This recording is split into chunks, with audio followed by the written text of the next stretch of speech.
আপনার জীবনে কতবার চর ভাঙা দেখছেন? আমার জীবনে হিসাব নাই, তাও 20-এর নিচে না।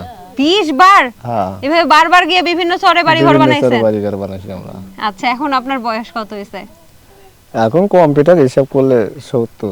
এই গ্রামে যে এত বছর আছেন, এই চরে যে আছেন, জি। আপনার কি মনে হয় এই চরে সবচেয়ে গুরুত্বপূর্ণ কোন জিনিসটা আপনি পাইলে সবচেয়ে বেশি খুশি হবেন, আপনার ভালো হবে বা গ্রামের ভালো হবে?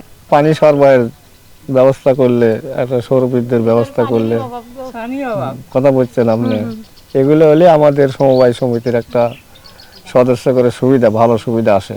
আচ্ছা, এখানে পানি কি একদম নিচে চলে গেছে? নিচে চলে গেছে। মোটরও তো চালান যায় না, কারণ বিদ্যুৎ নাই নাকি? না হ্যাঁ, না, যে না মোটর তো চালানো যায় না। সৌরবিদ্যুৎ, কিছু সৌরবিদ্যুৎ কিন্তু আমি দেখলাম কিছু কিছু জায়গায় বসাচ্ছে।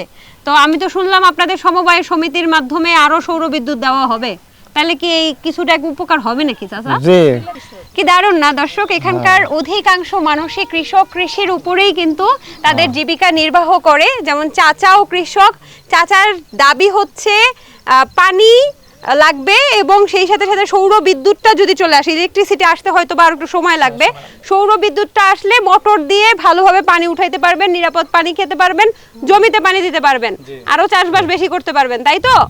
তো এটা নিয়ে কি আপনারা কার্যকলাপ করছেন? হ্যাঁ, আমাদের বিশেষ করে সোলার প্যানেল যেটাতে পানি শেষ, সেটা আমাদের পুকুরে দিন আছে, টেন্ডার পুকুরে দিন। পাশাপাশি আমাদের নার্সারি যেটা আপনার পশ্চিম পাড়ে, ওটাও আপনার কাজ চলমান আছে। বিশেষ করে আমাদের সংরক্ষণাগার, স্টোরেজ, সেটাও ধরেন কিছুদিনের মধ্যে হয়ে যাবে আর কি। বাহ, তার মানে কিছু প্রকল্পের কিছু কার্যাবলী হয়েছে, কিছু কিন্তু এখনো চলমান।